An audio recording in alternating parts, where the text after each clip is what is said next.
Good evening, I'm Katerina Georgieva. This is CBC Windsor News. Thanks for watching. Tonight, we will clarify the latest rumblings around the electric vehicle battery plant. Plus, police are promising more officers downtown after a violent assault over the weekend.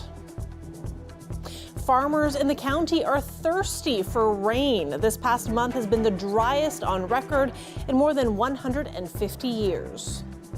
And ice cream lovers rejoice. Beloved local staple Dairy Delight is set to soon reopen after a car crashed into it last year. We're going to start tonight with rumors of a deal between upper levels of government and Stellantis and LG. This after more than 2 weeks since construction stopped at the electric vehicle battery plant here in Windsor. The CBC's TJ Deer has been following this story and joins us live now in studio. So TJ, talk us through what exactly we actually know. Well, right now, the Toronto Star is reporting that a tentative deal has been struck between Prime Minister Justin Trudeau, Premier Doug Ford, and Stellantis to save Windsor's electric vehicle battery plant. CBC News has been unable to verify this information, and we are working to find out where things stand. However, multiple senior government sources with knowledge of the negotiations tells CBC News that there is no deal yet. They say there are still details to be finalized. Those sources also tell CBC News that a lot of progress has been made over the last 24 hours and that talks are moving in a positive direction with details still to be finalized. In the meantime, as some of the uncertainty continues, officials are continuing to push for a deal. Here's what they had to say. Earlier today, the federal industry minister said Ottawa has to be selective about who they have talks with. Stellantis has been part of that, and I've been discussing with them for a number of months. And now, like you said, we're getting closer to the end of the negotiation, and that's why I say discussions are progressing. But Windsor West NDP MP Brian Massey says those negotiations aren't moving fast enough. As this is happening, our competition is eating our lunch. And right now, we have to turn that around, and if we all sit down, we're all going to be better. The company, the community, the province, and the federal government. Surrounded by retired auto workers from Unifor Local 444 today, Massey painted a bleak outlook if a deal is not reached. If we don't actually get into this game, we're going to lose out on this industry forever. We're going to then be the shippers of raw natural resources again, just like we destroyed our forestry industry. Other countries have strategies to deal with this. We haven't, and it's neoliberalism in its classic moment. Even the former auto workers recognize the importance of getting a deal done. We're seeing a revolutionary change in the auto industry going to green. And this is a big change. And we have to make sure that Windsor's included in this. Construction paused 2.5 weeks ago on the module portion of the Nexstar EV battery plant. This came after Ottawa announced their $13 billion deal with Volkswagen to help the German automaker build an EV battery plant of their own in St. Thomas. That's compared to the $500 million in government money Stellantis and LG received for the Windsor plant. The Volkswagen deal came after the Biden administration introduced the Inflation Reduction Act, which is designed to entice companies to build clean energy products in the U.S. While no deal is in place yet, an industry expert says according to the incentives outlined in the IRA, Stellantis and LG are set to mathematically get a better deal than Volkswagen, but he doesn't think they will. You take the public announcements and you times them by the IRA and convert it into Canadian dollars, you get 19.1 billion Canadian. That's what the IRA would give them, and that's certainly what Stellantis' opening position would be in a negotiation. Now, we also spoke with Windsor Mayor Drew Dilkens just moments ago. Here's a bit of what he had to say. Well, listen, I think that the reporting in the Toronto Star is premature. What I'm hearing is that there is no deal yet, that negotiations are ongoing. And I think, until Minister Freeland, until the Prime Minister, until Minister Champagne and or someone from LG and Stellantis come out saying that they have a formal deal and that construction will restart, that is the only way that I'm going to have the comfort and the certainty, and that the residents here are going to have the comfort and certainty they need to know that this deal is done.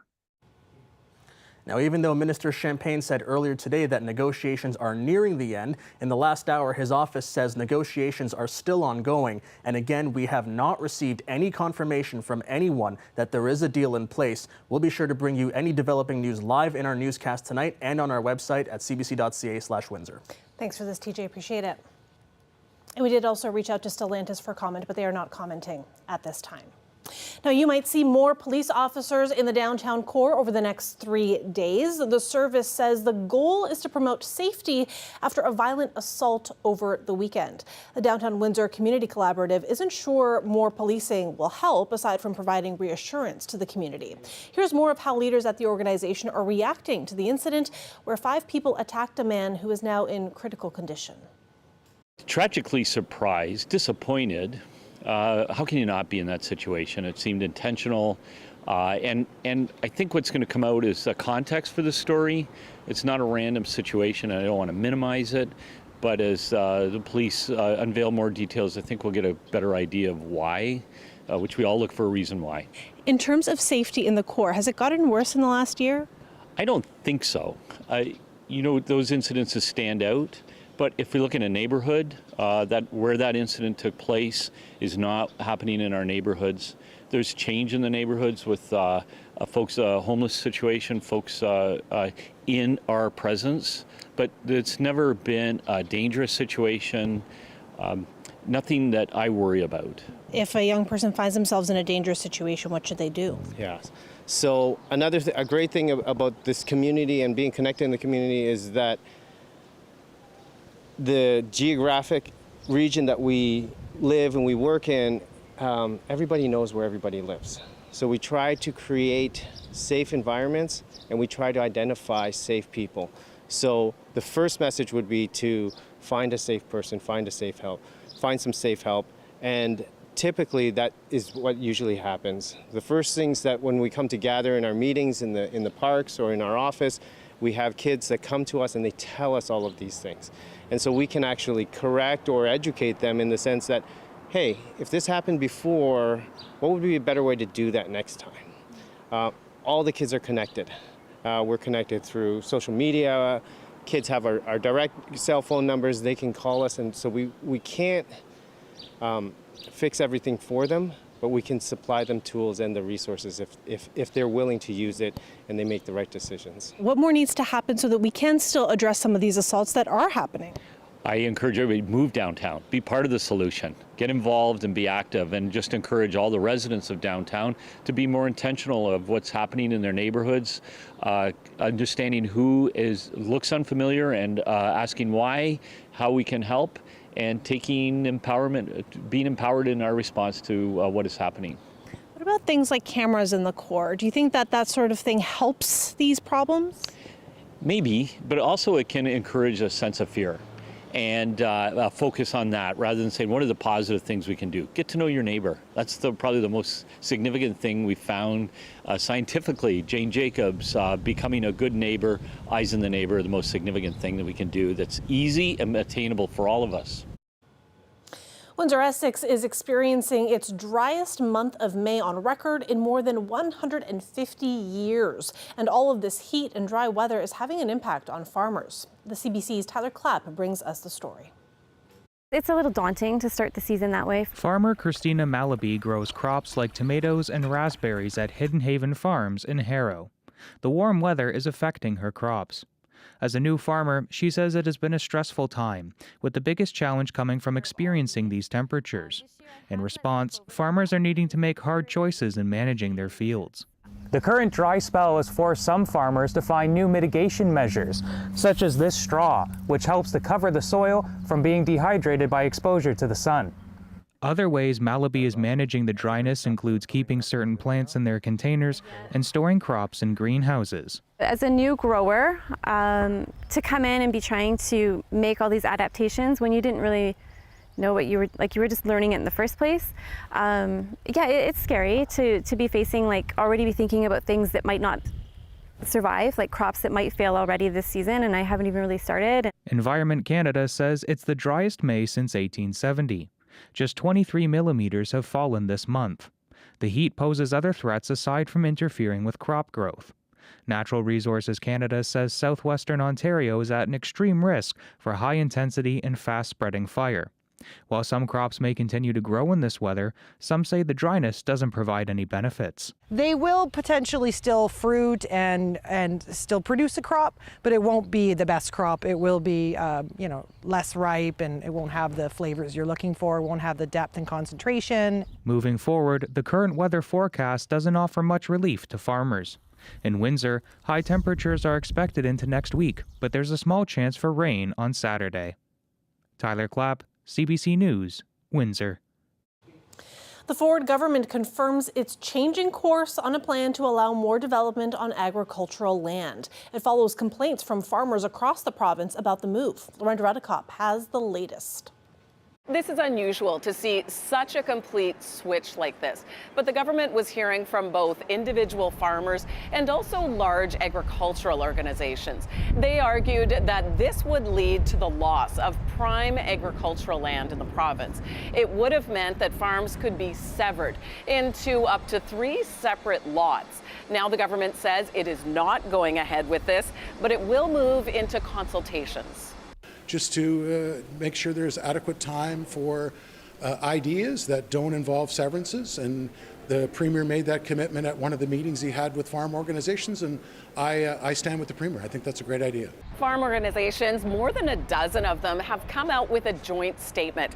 They're calling it extremely encouraging that the government is willing to work with the farming community to find solutions. The opposition was less charitable in its response. It was pretty clear as well, I think, that the government at least seemed to acknowledge that they had not consulted. They hadn't asked anybody. I don't know where this idea came from, but it's yet another really terrible idea. The farmers pushed back on the severance issue, which would have been a frontal assault on agriculture across the entire province. Now the Premier and the Housing Minister need to listen to farmers, citizens, community groups, environmentalists, and say, you know what? We're going to permanently protect prime farmland in this province. Part of what the Green Party leader is referring to there is the opening up of the Greenbelt. He'd like a reversal on that as well. Lorenda Redekop, CBC News, Toronto.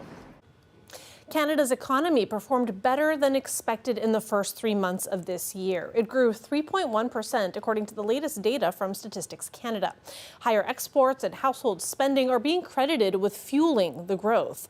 The economy continues to show resilience despite a series of aggressive interest rate hikes by the Bank of Canada. And it raises the odds of another increase of its key lending rate. The next announcement on rates comes in 1 week. David Johnston says he will continue in his role as special rapporteur investigating allegations of Chinese interference. Johnston released a statement after MPs voted in favor of an NDP motion calling on him to step down. Yeas pour 174, 174. Nays contre 150, 150. Je déclare la motion adoptée. MPs voted 174 to 150 in favor of the non-binding motion to remove Johnston. Opposition MPs are demanding Trudeau call a public inquiry into foreign interference in Canadian politics, and that is something Johnston rejected in a report last week in place of public hearings. He says that he respects the right of members of the House of Commons to express their opinions, but he has a mandate from the government and a duty to complete it. Dairy Delight has been a small family-owned ice cream shop sitting on Howard Avenue for the last 50 years. That is until a car smashed through the building last year.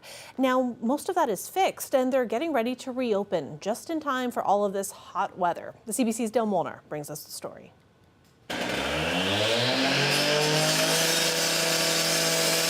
A lot of work is going on to rebuild part of the Dairy Delight ice cream shop on Howard Avenue. On Halloween of last year, a car smashed through the building, causing extensive damage to the back half. It wasn't open at the time and no serious injuries were reported. Now the family has decided to rebuild and restock to get the place up and running again. We're working with the city, and we were kind of stuck within the four walls and the existing footprint of the building. And we would have liked to kind of expand, but that would have meant to site planning and all that kind of fun stuff would have extended it even longer. We've added an additional kind of service window here. We raised the height of the building. We're going to kind of redo all the electrical. It's been open for 5 decades, and Millette says the building will be winterized and will have air conditioning for the first time.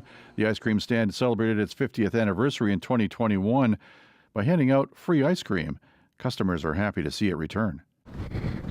I think that'll be great because I really like Dairy Delight and I really like their ice cream. Every time I drove by seeing it broken like that, it was kind of sad, but I saw them rebuilding it.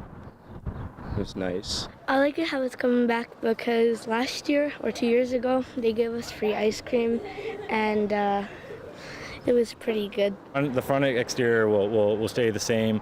We will look to kind of refreshing that in kind of a year or two. But at this time, no changes to the front. Dairy Delight should be open by the end of June, but if you can't wait that long, they'll be serving ice cream out of their trailer at Art in the Park this weekend. Dale Molnar, CBC News, Windsor. And with that, the craving for ice cream is coming in full force. A live look outside there. Another beautiful day of heat and sunshine. Colette Kennedy will join us after the break to tell us more about what lies ahead. Stay with us.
It's not just us humans enjoying this nice weather. Check out what we spotted over the Detroit River today.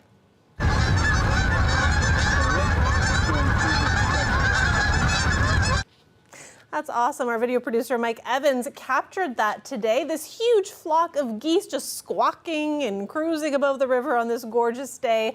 Really neat sight to see so many of them and creating long lines stretching across the international waterway. With that, we're going to bring in Colette Kennedy. That was a lot of geese. It was. I mean, surprised me how many there were. Yeah, when we had the sound up, boy, that was something. I'm sure it brought some people outside to what was that commotion. I always wonder too, what are they like? What are they thinking? Like, how do they decide who gets to go ahead, and then how it changes and everything? It's really fascinating. There's intelligence there. There's emotional intelligence. There's physical awareness. All that. Yeah, and we may never know, but it's certainly a nice sight to see. Taking a look at our current temperatures here, yeah, a lot of warmth, not a lot of humidity. There's a bit. We'll show you the humidex in a moment. Just pointing out, though, 30s from Kitchener to Sarnia, Windsor as well. And you do get a little bit of a break if you're near the water or near the river. That helps. We saw that yesterday with the images with some of the folks kind of taking advantage of the breeze there. So humidex value, all right, it went up a degree for Sarnia, for Windsor, and that's kind of all we see is just about everywhere it goes up a degree, a little more humidity towards Kitchener area. Those sustained winds, they are coming from a southeasterly direction, and with that can be some cooler air. Normally when we talk about wind coming from the south to southwest, we talk about the heat coming from that direction, but the temperatures and the heat has really been into northern Ontario, so a lot of times we see that pull down when our winds flip around more towards the north. Of course, it depends where you are in relation to the lakes, too. So some activity into northern Michigan. Activity for us, no, and yet another dry day. Beautiful skies, sunny conditions, but really needing some moisture in here. You can see everything is just kind of held up by this ridge of high pressure. It's like somebody, you know, up at talking to a clerk, and there's a long lineup, and they're just going on and on and on, and you're waiting for your turn. So everything kind of backed up in the atmosphere. As we look ahead, there is a cold front that's going to be coming in Friday night and into Saturday. That's going to change the temperature profile. The temperatures will be coming down and will be cooling down a little. A slim chance for some showers along that front. Not a lot of moisture there, so that's a slim chance kind of Friday really into Saturday, and then it's looking like we go into next week before we could maybe see some significant rain. So still needing to water the plants and the lawns and keeping everything sort of healthy. Temperatures overnight tonight looking at about 17 degrees for our overnight low. Chatham-Kent, similar. Sarnia, a little milder. Towards London, it will fall too, but they climb up so quickly as well with that sun coming up. So 32 tomorrow. Friday into 32, and the record a little lower there on Friday. So if we get to that 32 degrees, that would be a new daytime heating record for the 2nd of June. And also just a reminder, tomorrow, June 1st, is the start of meteorological summer, because we really look at June, July, and August as kind of our summer period to be looking at statistics and our climate data, but it's also the start of the Atlantic hurricane season. All right, into Saturday, once that front goes through, we may start off quite warm, but then we'll find those temperatures dropping down through the day. We'll get into the mid-20s in the afternoon, and that's where we'll be on Sunday. And then they start creeping up a little bit into Monday as well. Okay, thanks for that, Colette. You're welcome. When we come back, an update on the wildfires devastating parts of Alberta and Nova Scotia. Stay with us.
The Toronto Transit Commission is investigating what appears to be a dangerous incident, a person setting off fireworks on a city bus. CBC has yet to verify the video. The TTC says it is aware of a couple of recent incidents of fireworks being set off on buses. The transport agency says that it's looking into the incident and that those responsible will be held accountable. Police have also been contacted, and the TTC says there were no serious injuries. A new wildfire is causing concern in Alberta. It started on the weekend and has forced the entire community of Fort Chipewyan to flee. The hamlet is located about 300 kilometers north of Fort McMurray. Residents are being transported out of the area by air and river over the next 72 hours. The evacuation will take place in stages with priority given to the elderly and vulnerable. Temporary accommodations are being set up in Fort McMurray and Fort McKay. Crews are battling the blaze that's grown to 3,000 hectares in just a few days. There are 64 wildfires in parts of Alberta. 18 are burning out of control, and about 3,500 people remain on evacuation orders. Meanwhile, fires continue to burn out of control in Nova Scotia, and the weather is not helping. One fire near Halifax has already damaged 200 homes and businesses. The CBC's Brett Ruskin has the latest. Help is here in Nova Scotia. More help is on the way, but will it be enough? We know that there are at least 17 firefighters heading up here as we speak from New York and New Hampshire to aid and assist the fire crews that are already on the ground here. There's equipment from Ontario. There are water bombers from New Brunswick and from Newfoundland. There's fire crews and trucks here from Prince Edward Island as well, as people from across this region come together to fight these fires. And they're going to have to deal with a difficult day in the next 24 to 36 hours because the wind is high, the temperature is climbing, and the humidity is dropping down. All a recipe for very difficult, very potent conditions. And that's the concern. That's the reason why there's been so many restrictions brought into place by the province. So the woods are closed with no activities able to take place, hiking, biking, camping, hunting, fishing, anywhere in Nova Scotia. But people were still lighting fires. Even though there is a burn ban, there were at least 8 fires lit in the past 24 hours. So today, the province announced that the fine for breaking that burn ban increasing from $237 to $25,000. I do not know what they're thinking. I just don't get it with what's happening in this province right now. Anyone who burns in this province, anyone who disrespects the province-wide burn ban, can be subject to a $25,000 fine. As for resources, still the province and the city of Halifax are looking for federal assistance. We don't know all of the resources that the federal government has at their disposal, but they do. So now isn't the time to wait and see, wait for Nova Scotia to ask this specific question or this specific. No, this is not the time for that. It's time to pitch in with whatever you have. We're still waiting to hear if the federal government will meet all of the requests from Nova Scotia government officials. Meanwhile, firefighting still continues here. Brett Ruskin, CBC News, Halifax. And that is it for CBC Windsor News. For more, you can always go to our website, cbc.ca/Windsor. We are also continuing to track the latest on the LG Stellantis possible deal. We're working to verify what exactly is going on there, so you can check our website for that. Thanks for watching and have a great night.